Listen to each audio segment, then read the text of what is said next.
We're back here on the State of Football, October 7th, 2020, part 48 edition. Ric Serritella here of the NFLDraftBible.com, your new home for real football talk in the mornings. Of course, John Murphy, Vice President and Director of Player Personnel for the Toronto Argonauts down in New Orleans. John, we have some breaking news this morning. It's possibly the beginning of the unraveling for the NFL season. We have two more Titans players testing positive. We do not know who they are. We do know two players also testing positive for Stephon Gilmore of the New England Patriots, Bill Murray, a practice squad defensive tackle. The two games this weekend in jeopardy now: Titans versus Bills, Patriots versus Broncos. Also, you heard a lot about the close contacts of Cam Newton, and because of those numerous close contacts, we talked about the Patriots flying two separate planes to the game. And I just saw a picture resurface on Twitter. I was showing you Stephon Gilmore and Patrick Mahomes hugging it up after the game. There could be some more to come here. Before we get instant reaction from John Murphy, I do want to say the NFL and NFLPA did agree to new protocols put in place yesterday, which includes surveillance cameras now have to be stored and kept for 30 days, up to 30 days minimum. You saw the NFL go and investigate New England's facility because of what was going on there. So players must wear masks at all times. They now have to take locker room shifts. They want to avoid locker rooms as much as possible. Also, 10 feet distance in the cafeteria. More than groups of three outside the facility not allowed. And another damaging one, NFL will now limit player weekly tryouts to just 5 per week. That could go by the wayside after today's news, but instant reaction and analysis here on Wednesday mornings, October 7th. Yeah, we said the whole time that the travel aspect, of things and the everyday aspect of things, that's what, kept the CFL from being able to play. That's what moved the NHL and the NBA into a bubble.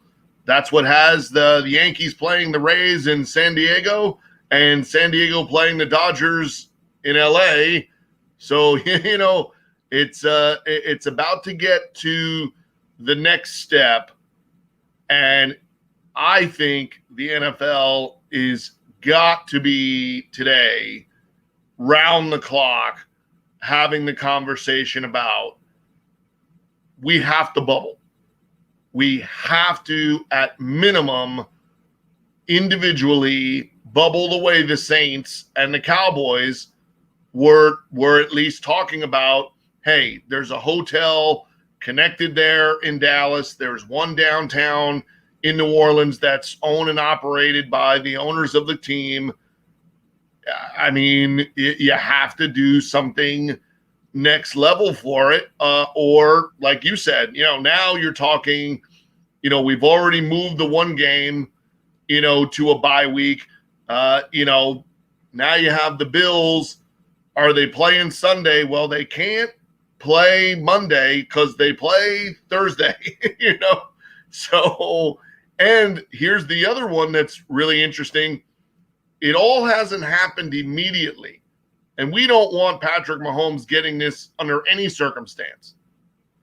But if they become a question mark because of the connection to having played New England, interact with New England, that's great that there's a picture of them too. Guess what? If you think they played 4 quarters of football and didn't have equal or more interaction with someone else during the 4 quarters of football, don't get hypersensitive and have the media show you pictures of those guys hugging it out after the game. If he tackled them during the game, I'm pretty sure they had close contact.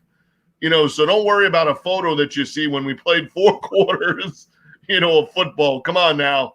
Let's be a little realist. Let's bring a little realism to it there. But you would have to say, now the Bills' next 2 opponents are both possibly in some sort of harm's way one game's on a Sunday, one game's on a Thursday. By mere coincidence of being involved in the same league, the Bills' schedule could be as in flux as the Titans or the Patriots. So now you got the Bills, both of their next two opponents. So if you're thinking about this stuff and you're now a Bills coach, a player, imagine a Bills family member, you're now wondering, that person's next two opponents have COVID issues potentially surrounding them. And we hope that the Chiefs, 2 or 3 days, like the Vikings, right? Nothing happens, played the Titans, Titans got sick, Vikings didn't get sick, and hopefully the Chiefs are free and clear. But if you're the Titans, it made me wonder again, today, do they have to start doing what we talked about last week? Do you have to take the Titans out of where they are, take the 70 people, or so, whatever it is, the number that are healthy? Do they have to go to plan B? The ones that are now clearing COVID out of that group of 20 eventually get to go back to that. And these new testing positive folks, they're where they're at, quarantined, and stuff. But how long can you keep the Titans under wraps and then expect them to ever play? Because now you're talking about not just coming back from the COVID. If they haven't practiced, you're not going to go not practicing for 2 weeks and then all of a sudden get to Friday. I don't see how the NFLPA or the Titans players themselves, or the NFL for that matter, is going to say, for player safety standpoint, you could be under these COVID scenarios for 10 plus 14 days, possibly not be in your facility. I guarantee you they have a secondary source of doing some rehab for the injured players on their roster, but no practice, for, the last 10 to 14 days potentially for them. And then playing a game this week. I don't know how you're pulling that one off. That's a big scenario here in the next 24 hours. I don't think we're at the panic button, yet, but we're certainly at the nervous, button. The music's on, the girls are on one side, the boys are on the other. You're going to have to dance with somebody. You're feeling that kind of nervousness. It ain't until they start counting down all the numbers and you realize that, if you don't make a move, me and you are going to be standing there in the corner by ourselves. We're not at that panic button yet, but we're getting in the vicinity of it. And, that's why I'm saying I think the two things we have to look at here is what happens in the next 24 hours to come up with a solution for the Titans. And do they start individually allowing teams to do what they have to do in terms of, are you willing to bubble? Can they do that? Can they get that all handled, with the teams? And then how is that going to function, right? You saw in the NBA, they didn't have, friends, family, or whatever, for 6 weeks. The NHL didn't have it until I think the last round of their playoff, series. Baseball, has had, there's some family that seems to be at these playoff games, but there's no explanation of are they living with their player? Are they not? What's the situation? We've talked about it. The NFL is a whole other animal because you're literally talking about the rostered players, the injured football players, the practice roster, and then a staff of 100 people, that you're dealing with. At minimum, I think they've said, what is that, 170, on the average total players, everybody in the building every day. Okay, 170 plus your family. If that's you and me, that's 2 guys plus, plus 5, and that's just on the average, So, and we would probably be the average, right? Somebody would have 1 kid, somebody would have 2, okay, somebody would just be them by themselves, but you look at the big picture, and you're trying to do stuff. I'm not sure how you can do this without really, saying, hey, the next round of things that we had to include, individually bubbling these teams somehow and coming up with a scenario because it's a very interesting dynamic there to say with the Patriots, it's an offensive player, defensive player, and a practice roster guy. So, not to make light of the situation, but they weren't making a comedy movie between Bill Murray starring Cam Newton and Stephon Gilmore. That's a weird combination of three people, kind of to get it and then be concerned with. And that Cam Newton was on his flight, or those people connected to him were on flight A. We don't know if Gilmore was on flight A or flight B going and coming to that game. And we know Bill Murray was at home because he had already tested. If Gilmore's on the flight with the Cam Newton folks, they're probably okay and in the clear. If Gilmore is on the B flight, well, now the whole Patriot team is up for question if somebody's going to test positive today or tomorrow. Certainly a lot of questions that remain to be answered here on the state of football in the world of football. I would imagine the Pac-12 and Big Ten and everybody is all eyes on the NFL and what they're going to do because, honestly, when you talk about Cam Newton, Stephon Gilmore, we will see what else comes down the wire here throughout the day. But at some point, I wonder if the NFL just thinks about shutting it down for a week or two and reconfiguring the season because, you talk about a bubble, well, there's still the aspect of travel. And so how many cities or how many venues around the country could you create mini bubbles where you're hosting 8 teams in 4 different cities? Because I think, you can create these team bubbles, but if you still have to fly, it's still a huge risk. I don't know how much or how effective that's going to be. And you talk about 170 players and team personnel. It's a whole different nature of the beast when you compare the NFL to the even MLB, who has half the size of rosters, right? You're talking about a 53-man roster, practice squad guys, essential staff would obviously have to be cut down. Another protocol being enacted by the NFL is you must have a minimum of 5 buses for team travel. But still, what do you do when you have so many cross-country and I hate to point fingers at the schedule makers here, but every week there's all these cross-country flights.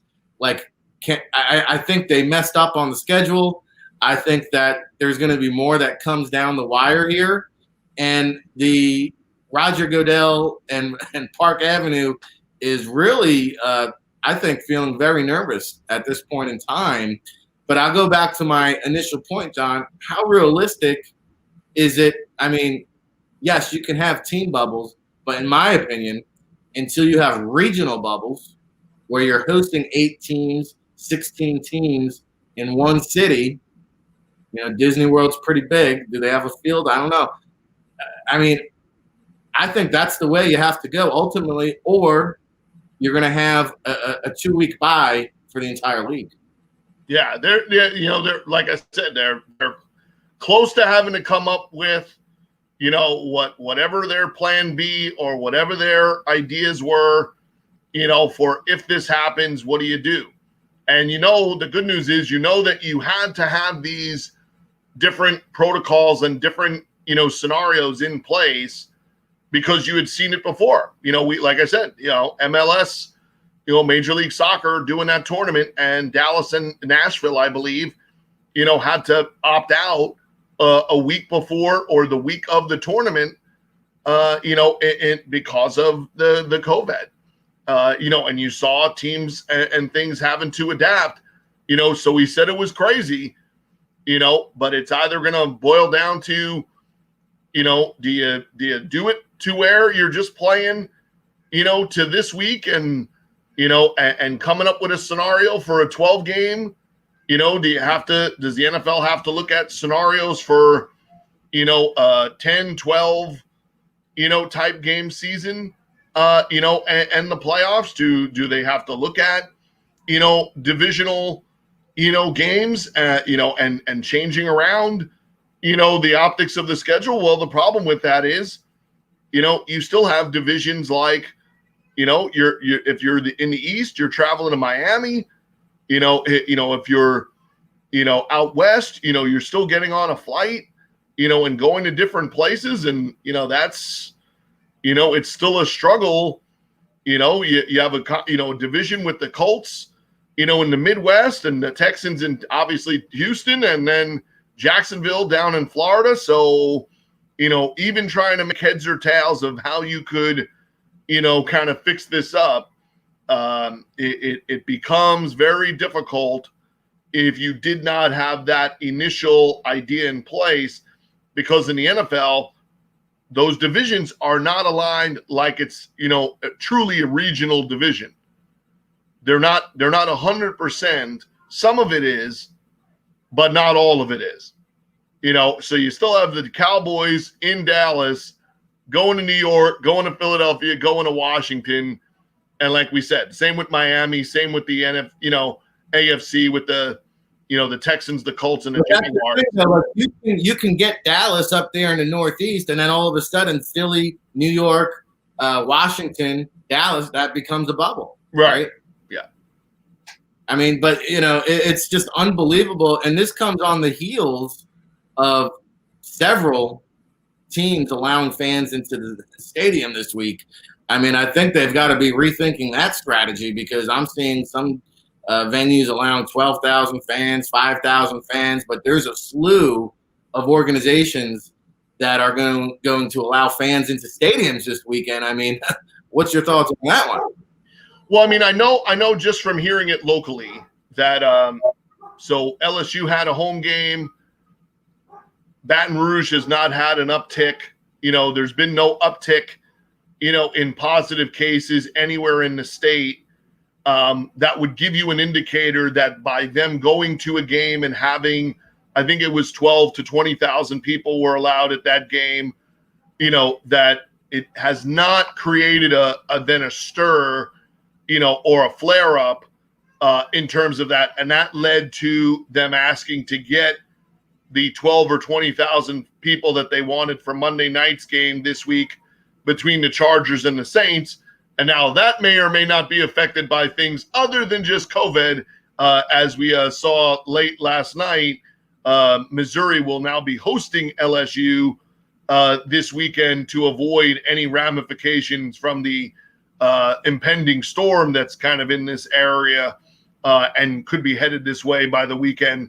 So I think, the fan element, we've seen them say, the outdoor stuff, the factor, they have the air movement and things like that, and that they are far enough away. You've also seen teams that have the fans, they've kind of corridored off, those bottom, first, 5 to 10 rows, so that fans are, far enough away from things. They also have a lot of things in place in terms of, where and how you can get, concessions, and then you have to be back to your seat, and they have added security. It doesn't seem like that has been the cause of this. It boils down to the factor that, like everything else, it is very, very hard to go through whatever month we're now in, month 8, 7, 8, 9, this is not a normal way of living. We have not all or any of us grown comfortable, with this is the lifestyle. So, until you get the trace evidence back, until you get honest answers, from, guys like, Newton and Gilmore and an entire Titans organization that is going to be really under fire.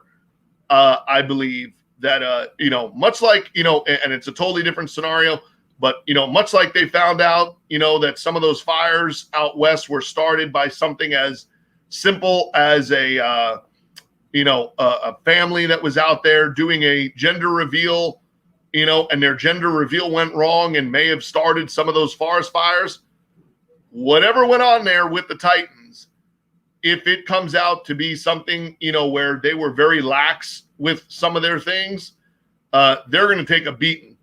for that. They're going to take a beating in the media. They're going to take a beating from the fans, and they're going to probably take either a financial or draft pick beating from the NFL. Yeah, we will continue to discuss this COVID situation as the story unfolds. We are live on Periscope, Facebook, Twitter, YouTube. We appreciate all comments, questions, suggestions. Robin back Sab. There is no cure-all except to isolate teams for the whole season, which will not happen. You're exactly right, because the NFL will continue to push to make money. And, just looking at the Twitterverse and the overreaction of people around the world, everybody is pointing fingers at Roger Goodell. Roger Goodell is the one that's going to take the brunt of this. He is now on the hot seat, people pointing to his negligence. And so, he is going to be the one that catches the heat from this fallout if it continues. But remember, the owners are equally at fault here for whatever the ramifications are. So we're going to continue to monitor this situation. Something tells me we're going to have some more breaking news in the next half hour before this show ends. Oh, wait, there is. Dwayne Haskins benched. Kyle Allen is the starter. Not only is Haskins not starting, he will not be active, John. Alex Smith will be the backup, which leads to the question, is Dwayne Haskins now on the trade block just a few weeks into the season? Looks like this new regime is moving on up and moving on out.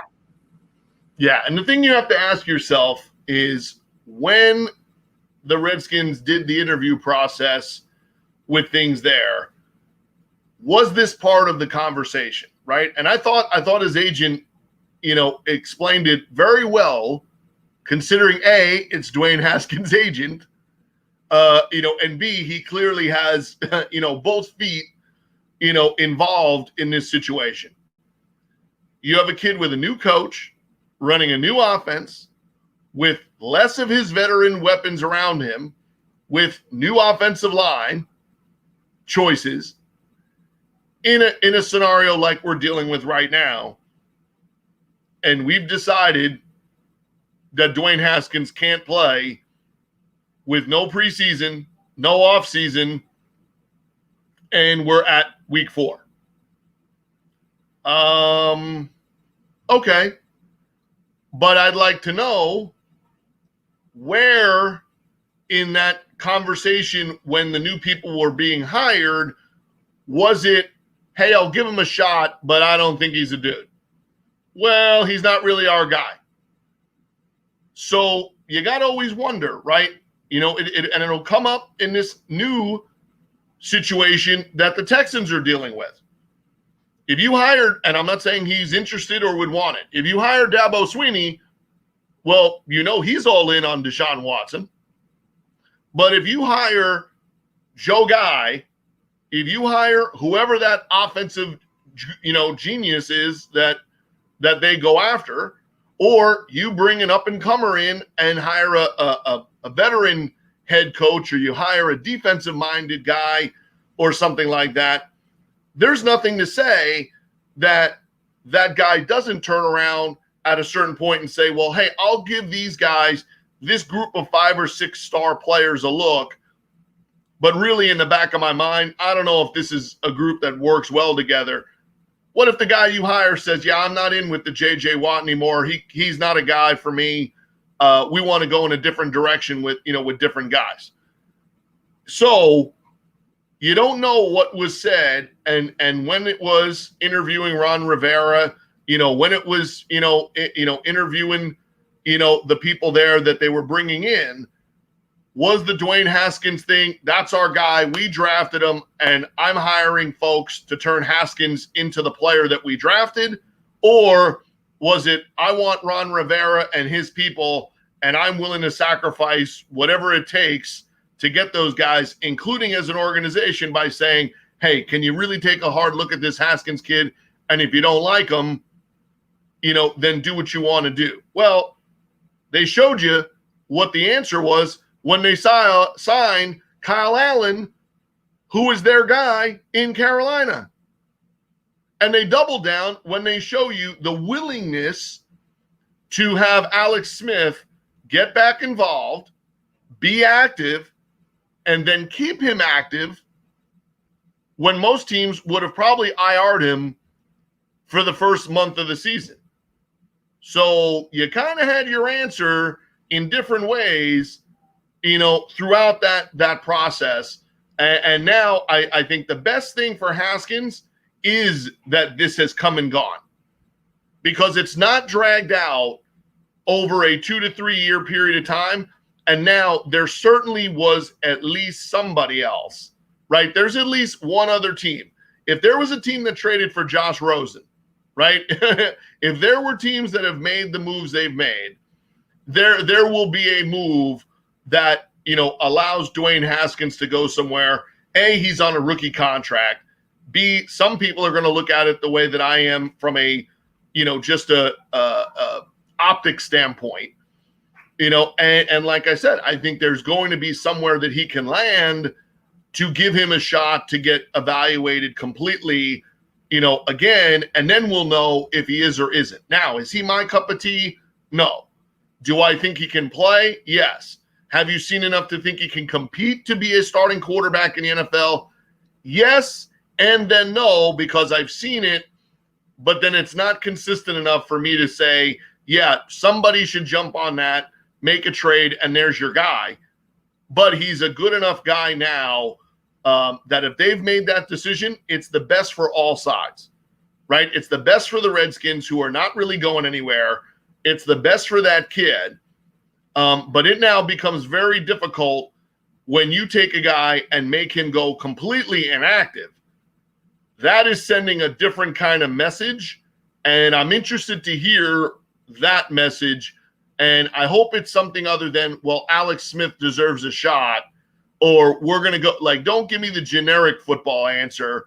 Tell me really what's going on there, right? Because to take a guy that's a 23-year-old kid who's starting the first 4 weeks and he goes completely to not dressing, that's kind of telling you some things that you would have some other questions about.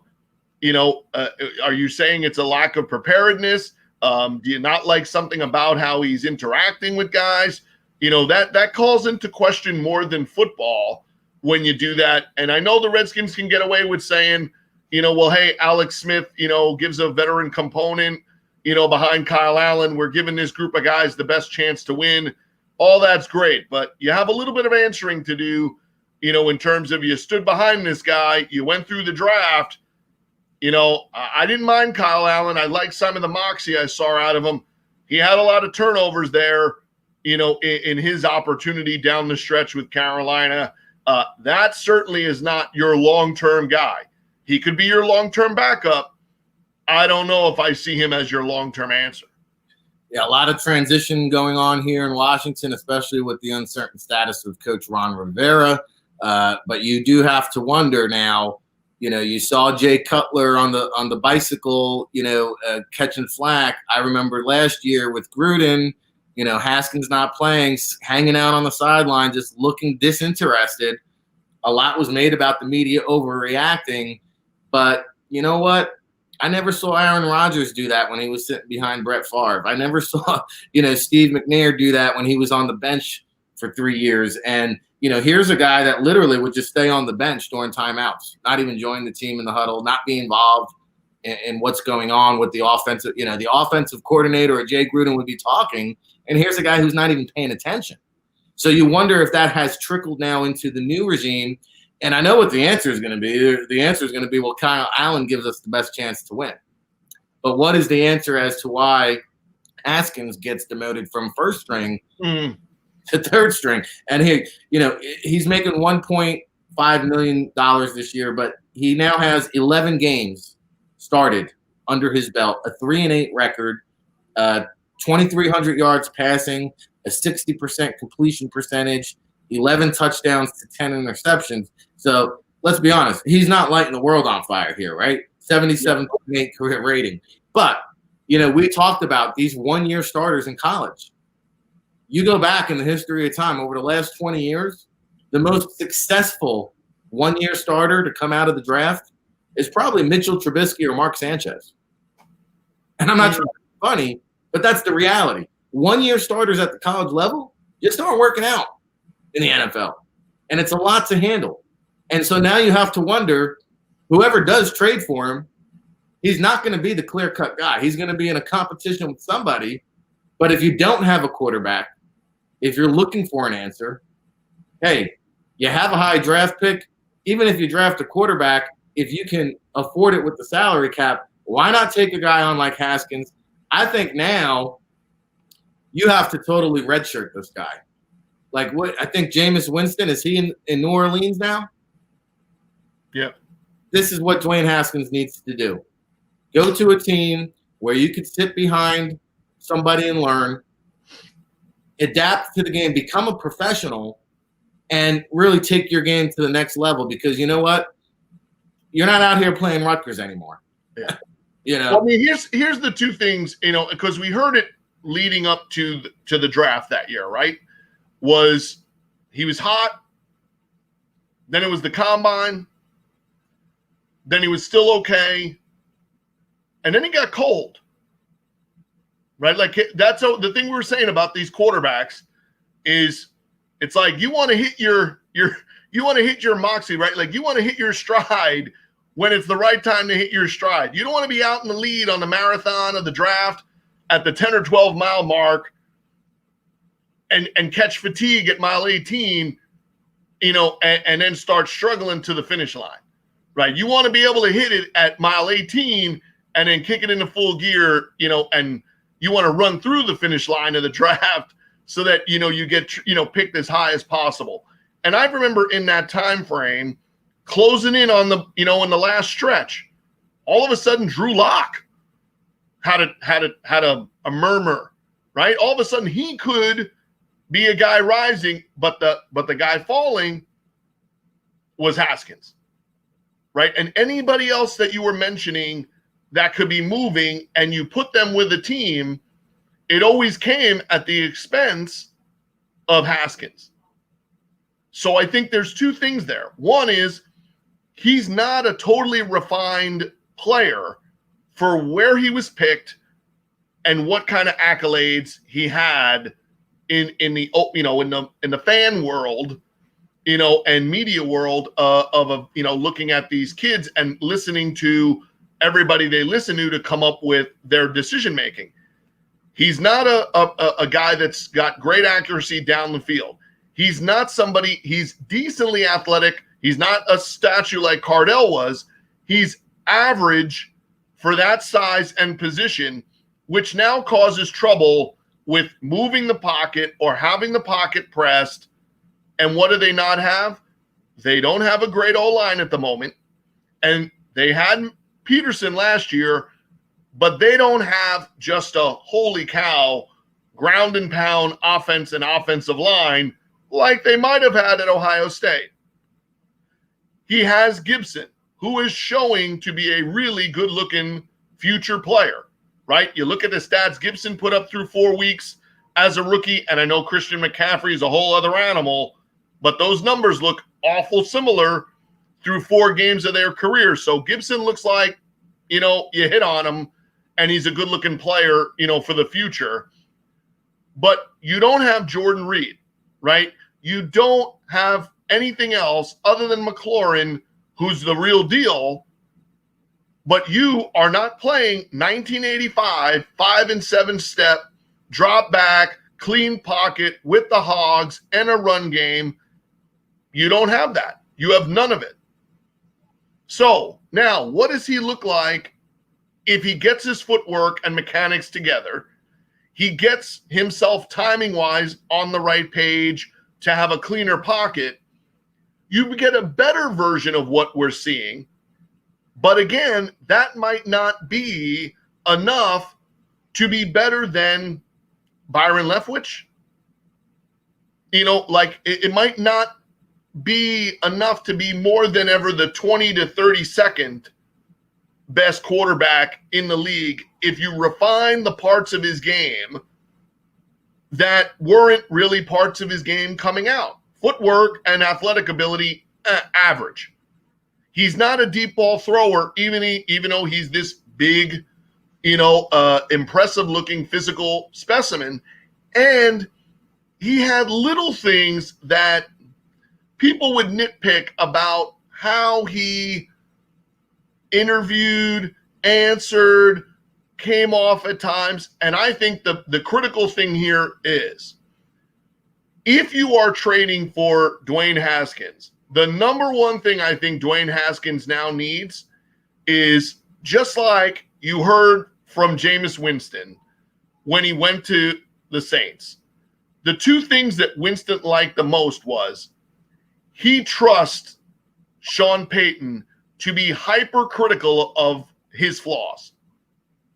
And now he's going to listen to him. He's almost telling you, I didn't want to hear all that when I was in Tampa. And I have Drew Brees, who has always treated me with such respect after games, like telling them the right thing, being positive, right? Like all the little things that you don't think a pro athlete needs whatsoever. Dwayne Haskins has to go find his QB whisperer. He needs to go find his ally. He needs to go find somebody that, when I say, hey, Rick, just, slide a little over to the left because I see more Marino than I see Elway behind you. Like, get yourself centered, that you're not looking at me going, hey, I like to sit where I'm sitting. I'm good. Because I think the I'm good, or yeah, I got it, coach. I don't think Dwayne Haskins is a bad kid. I don't think he's a negative guy. I don't think he's somebody that you're not able to work with and teach and grow.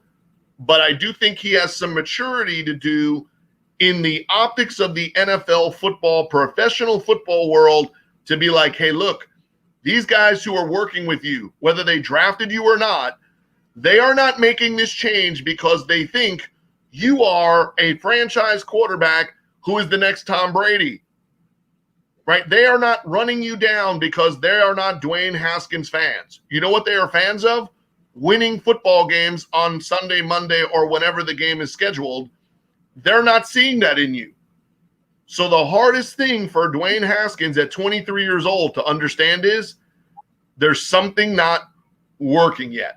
There's something that hasn't clicked in there with you and the NFL game. Now, can it be that it's a quicker, faster, change in philosophy throughout the league, and you are not that prototype quarterback for today's game? So you better start working on some of those areas to get better in a hurry, because you've seen what's happened to other guys that are just as good as he is with just as much pedigree, and they're waiting for other opportunities, and they're having to go play in alternate leagues. So he's in a really interesting situation because, like I said, he's not really a down the field thrower. He's not a super athlete. And I think there's teams behind the scenes that they full well and know why they think he's inactive. And it's because, hey, he's going to have a little bit of that uncoachable, or he's pushing back. There's some static noise in the pushback from Haskins about, what I have to do or what I'm doing wrong all the time, or, all I'm hearing is how bad I am and everything else. Well, then, to hell with you, type thing. But I do respect, like I said, I very much respect what his agent had to say, and the formula that he said, if you put any young quarterback into that same formula, what exactly are you looking for? What exactly would your expectation be? And kind of like, wow, I can't believe they did this, because this is another wow, right? The Houston Texans, it was a wow. Washington Redskins, this is a wow. And oh, by the way, one of the three guys you could look at possibly replacing him long-term is Justin Fields, who's from Ohio State, and another guy that you would have questions about.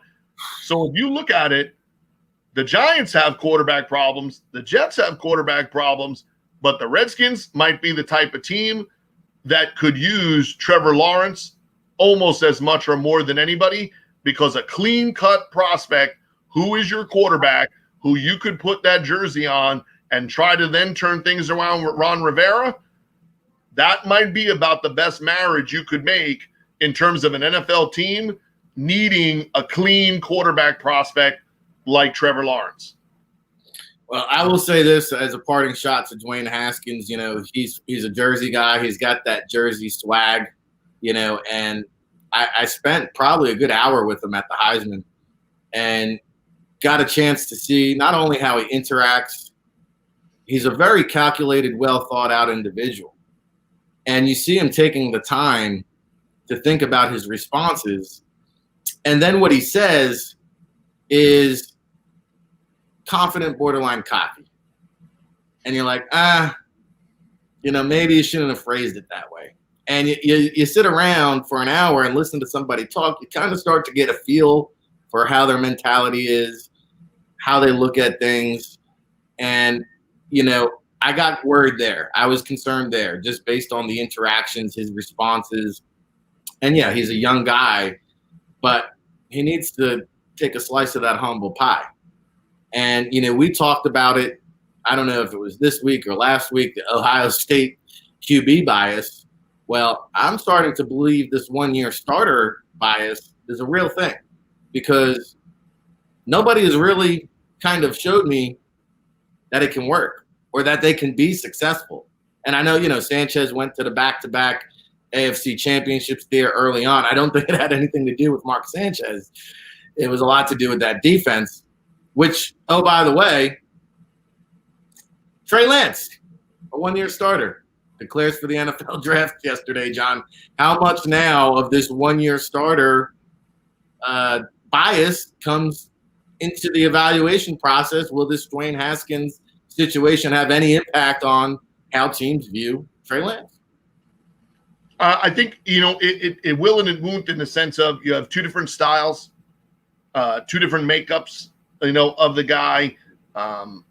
This is a very much, round peg, round hole, scenario where, like we just mentioned, there was some round peg, square hole things with Haskins because you have to play a certain style, have that O-line the way that it was back in the day, give him a cleaner pocket. Trey Lance, you're going to feel comfortable, RPO, quick game, running a lot of, things where it's get him the ball, get it out of his hands, give him some run pass options, make it easy for him to read one side of the field and then have, an exit strategy for it. Those are not things you're doing with Dwayne Haskins. So I think, the critical thing with Trey Lance will be his all interview from the neck up, right? The physical tools and the workout on the field are not things you're really going to be concerned or worried about. What you will be worried about is how is he on the board, X's and O's? How is he in terms of verbalizing a NFL offense, differently than at North Dakota State? And how does he take that transition from being that dual purpose guy to saying, is it 100% that I want to mimic of a Kyler Murray, type guy, or do I want him to use that athleticism to extend the pocket, make more, throws middle and down the field, and I'm building an offense that way. So I think it's different. You're going to have some people that definitely are saying, hey, it's not going to be comparable, to say the games that Trevor Lawrence has played against major competition in 3 years of it versus, Trey Lance with 1 year in one game of it. But I think really it's the evaluation of Trevor Lance's skill set fit today's NFL much cleaner, than a guy like Haskins. It's going to be more of can he operate, in an NFL scheme and style and do some of the things that he's not been asked to, but then his physical, tools and what he can do on the field. That's where, like I said, that's where the transition, with him, he's a very likable kid. He's got a lot of the, the plus leadership and intangibles, the way he comes across and speaks, really sells himself very well. And then he has that wow factor of he can make some throws on the move. He'll run, a really good looking time. He'll be super athletic. I think the questions will always be the same old level of competition. Yes, lesser experience. And then how do you handle playing at the NFL level after, being at North Dakota State, not at Clemson or Ohio State or other? Yeah, and, I think if Trey Lance was in last year's draft, I think he falls somewhere like right around Jordan Love. Right. Him and Jordan Love, I think, would be kind of like, hey, And, now as I look at this year's draft class, to me, Lawrence is the only guy, clear cut, can step in from day one, guide a team. Fields, Lance, I don't feel good about injecting them in as the starter right away. And so, we know that the decision is official now. Trey Lance is in this year's NFL draft. And now the Washington Redskins are another team that are going to be looking for a quarterback. So, another situation here that's unfolding this morning. I just saw the news come down. Diana Rossini from ESPN saying all the Chiefs tests from this morning have come back negative. So far, so good for the Chiefs. Oh, by the way, John, you'll find interest in this. The Saints, who are scheduled to play the Chargers on Sunday. Now there is talk that game could be played in Indianapolis. So this Hurricane Delta or whatever's coming in, it sounds like can be a real thing. But now you have two teams traveling to go play a game. Goes back to, maybe they should reconsider this whole bubble situation. Now, another news and notes here. We talked about veterans being on practice squads this year. How about Snacks?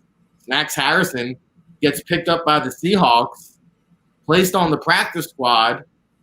We know he's been banged up the last couple seasons, but when you talk about an insurance policy here, you bring him in camp, you get him into game shape, which might take 2 months. Snacks is a big boy, and I think he was maybe sitting around eating some of those snacks. But when you talk about a run-stuffing presence, I mean, this guy's as good as it gets in the business still today. Right, and if you're in their situation, he's not a guy you need right now. I mean, like no pun intended, but they pack snacks for later. And that's probably when you're going to see him. So hey, he'll get November and probably into October and probably get into November before they really want to get him acclimated. And if you're putting that guy in down the stretch, in a playoff type scenario, you see the teams that they could be playing. The Packers, have a experienced run game. The Vikings, if they were able to make a stretch run there for a wild card spot. The Rams have run the ball well. We know that Arizona has the dual threat, stuff there. The Niners want to run the ball, so a lot of what's in there, conference are teams that, do a lot of stuff off the run action.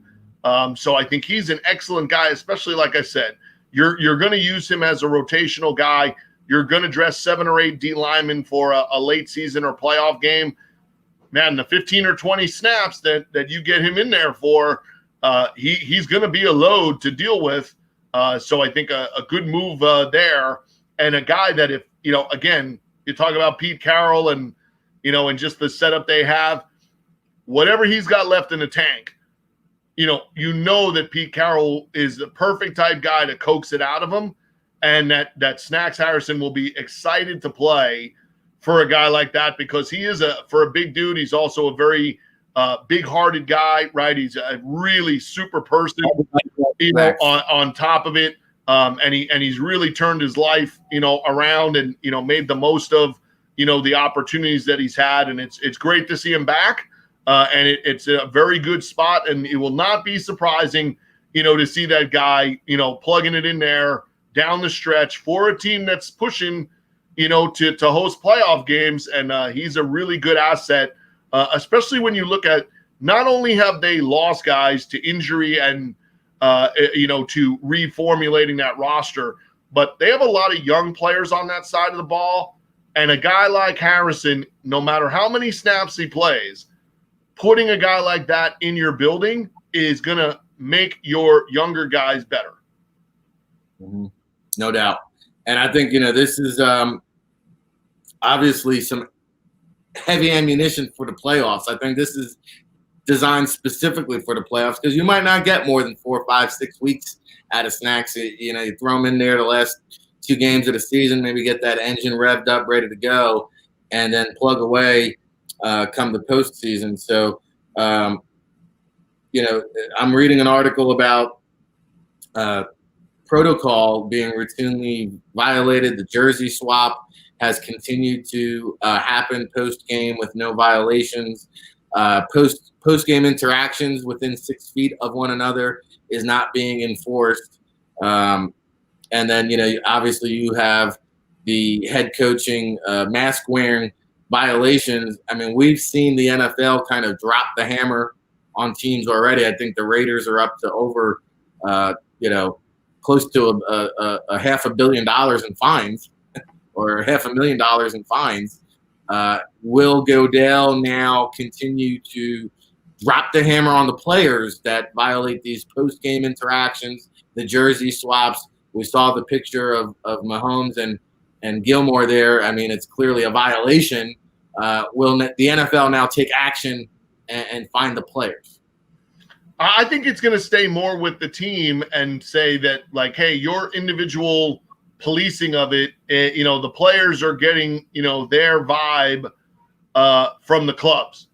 So, that's to me where you're going to see, them kind of close in ranks and be harder on the teams to say, if you were getting your guys off the field, if you were mentioning this, if you were making these things be critical, then we wouldn't have to get to the level of doing anything with the players. So I think you're going to see it much more with the teams, right? You saw, and I don't know if he's meaning to be passive aggressive or just it's just his way or whatever. But Belichick was there doing interviews yesterday, double mask. So he's sort of implying that he's not answering with the pull down. He's sitting there completely shut down with things and saying that's how he's doing it and that's what we're told. And so I think you're seeing people try to get away with, or like I said, there's some people trying to have some normality to their world, and unfortunately we're still at the point where you can't. And it's just going to be a question now. I think you can get much more runway with, you're not going to be able to fine a player just an inordinate amount of money, right? It's going to get kicked back to arbitration, and then that gets kicked out the door. So you can't really fine a player the way you can the coach and the teams, because the coach and the teams have a much harder time arbitrating that situation. I could see them fining a club another $100,000 for lack of institutional control or protocol, much more than I can see 10 grand because the player was 8 feet instead of 6 feet instead of 8, 4 feet instead of 6. That's really not, to me, that's not going to do the trick. The PA will fight it. It'll get arbitrated. We'll never hear about it, but it'll never get paid. I think until you take a first-round pick away or cause a team to forfeit a game, right, you lose. Yeah, or suspend that head coach and or GM. It's got to be something that's drastic, palpable to, like, okay, strike one is you're out for the game, strike two is, and, whatever. And then, if there was a third, you're out for the year. Take Gruden away from the Raiders for the season. Yeah, they're that probably won't, that would change it up. I'll tell you, it's been a hell of a day here, October 7th, 2020. 4 weeks into the NFL season, about another 5 months to go, including the playoffs. We'll see if they get through it. We'll be here each and every step of the way. Of course, John Murphy, Ric Serritella here on the State of Football. It was hot. It was heavy. We appreciate you all tuning in. We did want to get to our running back big board and talk some NFL draft today, but the breaking news coming down the wire from the NFL, we just had to discuss it because that's what we do here on the State of Football. Real football talk, your new home in the mornings, weekdays, 9 a.m. Eastern. So we'll be back tomorrow. Hopefully we have the doctor back in the building. David Turner, I think, is slated to join us. So we'll save the NFL draft big board talk for David tomorrow. We also have Big Law, Lawrence Johnson, coming back on Friday, making another cameo from Seven Cities Shop Talk.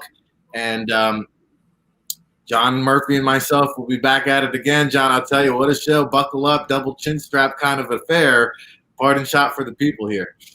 I guess we'll have to wait till tomorrow to see, is Travis Etienne the number one running back on everybody's board? Yes, we will find out. And I have some interesting news or facts and figures. You know, you see around the league all these lower drafted, undrafted running backs making a name for themselves. Well, I did a little homework. We'll have it tomorrow. Ric Serritella, John Murphy, the state of football.